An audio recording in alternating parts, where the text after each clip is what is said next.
Hello everyone, আমি শিল্পী। আমার নতুন একটি ভিডিওতে তোমাদের সবাইকে অনেক ওয়েলকাম আর অনেক স্বাগত। তো এই যে দেখো, এখন রেডি হয়ে পড়েছি দুই বোন, আর রেডি হয়ে একদম চলে এসেছি ছাদে। দেখতেই পাচ্ছ, রিলস ভিডিও বানাবো বলে। তো এখন থেকে রাত পর্যন্ত কি করি না করি সব কিছুই তোমাদের সঙ্গে শেয়ার করব। আশা করছি তোমাদের অনেক ভালো লাগবে। আর এখন কিন্তু বিকেলবেলা বাজে হচ্ছে 4:30। তো দেখো, এইদিকে আমরা রেডি হয়ে ছাদে এসেছি, আর এদিকে দেখো বৃষ্টি আসবে এরকম একটা মনে হচ্ছে আর কি। আর প্রচুর হাওয়াও দিচ্ছে কিন্তু। আর এদিকে দেখো ছাদে সমস্ত কাপড় চোপড় ফেলে দিয়েছে, একদম এত পরিমাণে হাওয়া দিচ্ছে আর কি। তো যাই হোক, আর আজকের এই ভিডিওটা তোমাদের সঙ্গে শেয়ার করব আর কি। গয়নাটা তো মা কি দিয়েছিল ওইটাই তোমাদের সঙ্গে শেয়ার করব আর কি। তো পুরো ভিডিওটা কন্টিনিউ দেখতে থাকো। আশা করছি আজকের এই ভিডিও দেখতে তোমাদের সবার অনেক ভালো লাগবে। আর কিভাবে রিলস ভিডিও বানাই তোমাদের সঙ্গে সেটাও একটুখানি শেয়ার করবো। তো চলো ভিডিওটা কন্টিনিউ দেখতে থাকো, আর আমার ফাইনাল লুকটাও তোমাদের সঙ্গে একটুখানি শেয়ার করে দিচ্ছি। দাঁড়াও। ভিডিওটা কিন্তু বেশ কিছুদিন আগের। প্রচুর পরিমাণে অসুস্থ ছিলাম, তারপর সময়ও পাচ্ছিলাম না। এই করে ডাক্তার বাড়ি দৌড়াদৌড়ি করতে করতে না একদম সময়ই হয়ে উঠছিল না ভিডিও এডিট করার। সেই জন্যই কিন্তু আপলোড করতে পারিনি। বেশ কিছুদিন হয়ে গেছে এই ভিডিওটা। এখন এই যে দেখো, আমার বোন আর হচ্ছে আমাদের বাড়ির পাশেই আমাদের যে পার্লার আছে, লাবণ্য পার্লার, মানে মৌমিতা দিদি এসেছিলো আর কি। দুজনে মিলে এখন জাম পাচ্ছে। প্রচুর জাম হয়েছিল কিন্তু, আর জামের সাইজগুলো কিন্তু অনেকটাই বড় ছিল। খুব সুন্দর ছিল জামগুলো, আর খেতেও কিন্তু বেশ ভালো ছিল। তো যাই হোক, জাম পেরে নিয়ে চলে গেছে দিদি। তারপর এই যে দেখো, আমরা দুই বোন মিলে ভিডিও বানানো শুরু করে দিয়েছি। আর আজকের লুকটাও তোমাদের সঙ্গে শেয়ার করে দিলাম। আমাদের দুই বোনের লুকটাই কেমন লাগছে অবশ্যই কিন্তু কমেন্ট করে জানাবে। আমরা দুজন যেইভাবে রিলস ভিডিও বানাই সেটাই তোমাদের সঙ্গে আজ একটুখানি শেয়ার করে দিলাম। আমাদের বড় বোন কিন্তু তেমন একটা ভালোবাসে না ভিডিও বানাতে, সেই জন্য। আর ওর শরীরটাও তেমন ভালো ছিল না, তাই জন্য নিচে শুয়েছিল আর কি। আর আমরা ছাদের উপর এসে ভিডিও বানাতে শুরু করে দিয়েছিলাম। সন্ধ্যা হয়ে গেছে, আর আমার বড় বোন এখন মাত্র এসে ঘুম থেকে উঠে।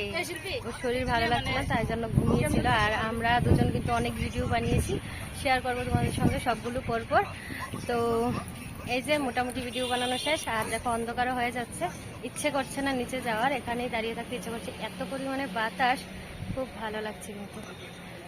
আর দেখো, কাপড়গুলো একবার তুলে রেখেছিলাম, আবার পড়েছে। ভাই কোথায় ভাই? আমার ছেলে একবার এসে ঘুরে গেছে। তারপর হচ্ছে ওরা এখানটায় বসে বসে দেখো ফোন দেখছে, খেলা করছে। ওদের নিচে ভালো লাগছে না, আমরা সবাই উপরে তো, তাই জন্য। তো চলো এখন নিচে গিয়ে আবার তোমাদের সঙ্গে কথা হচ্ছে। ছাদ থেকে নিচে এসেছি প্রায় 1 ঘন্টার মতো হয়ে গেছে। এখন দেখো আমার হাতে কতগুলো চিপসের প্যাকেট। তো ওইগুলোই বাচ্চাদেরকে দেখিয়ে বলছিলাম, কে কে চিপস খাবি চলে আয়। এই যে দেখো, সবাই কিন্তু চলে এসছে চিপস খাওয়ার জন্য। তো চিপস খেয়ে আমিও একটুখানি খেয়েছিলাম খাওয়া দাওয়া করে। তারপর এই যে দেখো, এখন দুপুরবেলা যে সাজগুজ করে ভিডিও বানিয়েছিলাম, তো কানের জিনিসগুলো যা যা ইউজ করেছিলাম দুই বোন সবগুলোই এখন আবার জায়গায় গুছিয়ে রাখছি, না হলে আবার খুঁজে পাওয়া যাবে না। কারণ বাচ্চাদের ঘর তো, যদি এখানে রাখি এখান থেকে নিয়ে ওইখানে ফেলে দেবে, কখন কি হবে সেটার কোনোই গ্যারান্টি নেই।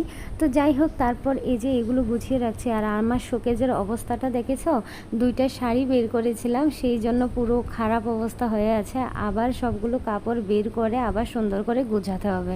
নিচ থেকে শাড়িগুলো বের করেছিলাম তো, তাই জন্য উপরের কাপড়গুলো কিন্তু একদম নোংরা হয়ে গিয়েছিল। সেই জন্যই এখন আবার মানে কাজ বেড়েছে আর কি, সবগুলো আবার বের করতে হবে। তারপর আবার গুছিয়ে যার যার জায়গা মতো রাখতে হবে। তো যাই হোক, তারপর এই যে দেখো, বসে পড়েছিলাম আম খেতে। এই আমগুলো কিন্তু আমার ভীষণ পছন্দের, চোষা আম, একদম কাটতে হয় না, আস্তা আমটাই খাওয়া যায়, কারণ এগুলোর মধ্যে পোকা টোকা কিছু থাকে না।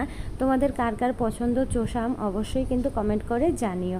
তো যাই হোক, আম খাওয়ার পর এই যে দেখো, এখন মা আমাদের 3জনকেই ষষ্ঠী দিচ্ছে। দেখো কতটা আগের ভিডিও এখন তোমাদের সঙ্গে শেয়ার করছি। প্লিজ তোমরা কেউ খারাপ কমেন্ট করো না, অনেকটাই লেট হয়ে গেছে। বললামই তো, শরীরটা ভীষণ খারাপ ছিল। ডক্টর বাড়ি দৌড়াতে দৌড়াতেই আমার সময় কেটে গেল, আর একটুখানি বিজিও ছিলাম। তো যাই হোক, এই দিকটায় মা আমাদেরকে ষষ্ঠী দিচ্ছে। আর ষষ্ঠী দিয়ে কি এক দারুণ গিফট দিল সেটাও তোমাদের সঙ্গে প্রথমেই শেয়ার করে দিলাম, তোমরা দেখেও নিলে। তো তোমরা হয়তো ভাববে এটার ওয়েট বা দাম কত। মা আমাকে বলেছিল, কিন্তু আমার সঠিক মনে নেই, আধা ভরির বাড়ির উপরে আছে সেটা মনে আছে। তো এইটাই আমাদেরকে গিফট করেছিল আর কি। আর কি বলো তো, দামটা বললাম না কেন, দামটা তো আপ ডাউন হচ্ছে, আজকে এই দাম কালকে ওই দাম, সেই জন্য দামটা আর বললাম না, আধা ভরির একটুখানি বেশি আছে। আবারও তোমাদের সঙ্গে একটু ভালো করে আমি কানের জিনিসটা শেয়ার করে দেব, কেননা প্রথমে দেখিয়েছিলাম ততটা ভালো করে দেখানো হয়নি, এখন আমি সুন্দর করে তোমাদের সঙ্গে শেয়ার করে দেব। এই যে দেখো, তোমরা আবার ভাবতে পারো তিনজনকে একটা গিফট কিভাবে দিয়েছে। আসলে কি বলো তো, মা বলেছে আমি বানিয়েছি, তোরা 3 বোন মিলেমিশে দিবি, যখন যার দরকার পড়বে দিবি, আবার রাখবি, তোরা মিলেমিশে ইউজ করবি, এরকমটা বলেছে আর কি। তিনজনকে মিলেই কিন্তু এইটা দিয়েছে।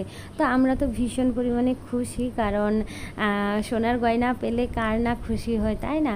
তো এই যে দেখো, এখন তোমাদের সঙ্গে শেয়ার করি এটা ভালো করে একটুখানি। প্রথমে দেখিয়েছিলাম ঠিকঠাক ভালো করে দেখানো হয়নি, এখন দেখো, এই যে দেখো বক্সটা আমি খুলছি, খুলে তারপর এই যে দেখো তোমাদেরকে দেখিয়ে দিলাম। ডিজাইনটা কেমন হয়েছে অবশ্যই কিন্তু কমেন্ট করে জানিও। এটা আমার মায়েরই পছন্দের, যেহেতু মা আমাদেরকে গিফট করেছে, মায়ের পছন্দেরই। তো এই যে আমরা মজা করছিলাম তিনজন মিলে, এই যে এটা আমার না, এটা আমার, এরকম মজা করছিলাম। তো যাই হোক, রাত হয়েছে অনেক, আর বেশি ভিডিওটা বড় করব না। চলো এখন আজকের রান্না বান্নার স্পেশাল কি কি হয়েছে সেটাই তোমাদের সঙ্গে একটুখানি শেয়ার করে দিই। এইখানটায় হয়েছে দেশি মুরগির ঝোল, তারপর এই যে দেখো এইখানটায় হয়েছে ইলিশ মাছ শস্য বাটা দিয়ে, আমার তো একদম ফেভারিট বলতে পারো। তারপর এইখানটায় আছে ডিমের ঝোল, এই যে দেখো, আর এইখানটায় আছে পকোড়া। তো পকোড়াগুলি মানে শেষের পথে ছিল, তখন তোমাদের সঙ্গে শেয়ার করছি, তাই জন্য কিন্তু একটুখানি দেখতেই পেলে তোমরা। তো যাই হোক, এখন এই যে দেখো বোন আবার কষা মাংস নিয়ে এসেছিলো একটুখানি টেস্ট করার জন্য সব কিছু ঠিকঠাক আছে কি না, সেই জন্যই তো এগুলোই একটুখানি টেস্ট করছিলাম, খেয়ে দেখছিলাম যে কেমন হয়েছে না হয়েছে সবটাই। তারপর এই যে দেখো বোনের হাজব্যান্ড কিন্তু চলে এসছে এখন। তো সকালবেলা কিন্তু না, সরি, দুপুরবেলা কিন্তু মেজদাকে ষষ্ঠী দেওয়া হয়েছিল, কারণটা হচ্ছে মেজদার একটুখানি কাজ ছিল, সেই জন্য কাজ সেরে এই মাত্র এসে পৌঁছেছে, আর আমরা কিন্তু রাতে ষষ্ঠী নিয়েছি। তো যাই হোক, এই দিকটায় দেখো দুষ্টুদের অবস্থা 100 বার পড়ছে, ব্যথা পাচ্ছে, দৌড়াদৌড়ি করছে, যতই মানা করছি যে এরকম খেলবি না, বসে বসে খেল এক জায়গায়, কোনো কথাই শুনবে না আর কি, সেই জন্যই ব্যথা পাচ্ছে, আবার হাসছিল। তো ভাবলাম চলো তোমাদের সঙ্গে একটু শেয়ার করি এদের দুষ্টুমিগুলো। তো যাই হোক, পরদিন সকালবেলা এই যে দেখো আয়ুষ এখন স্কুলে যাচ্ছে, নতুন ক্লাসে উঠেছে, ক্লাস 6-এ। তো এখন স্কুলে যাবে, ঠাকুর প্রণাম করে নিয়েছে, তারপর এই যে এখন বেরিয়ে পড়ছে, দেখতেই পাচ্ছ তোমরা।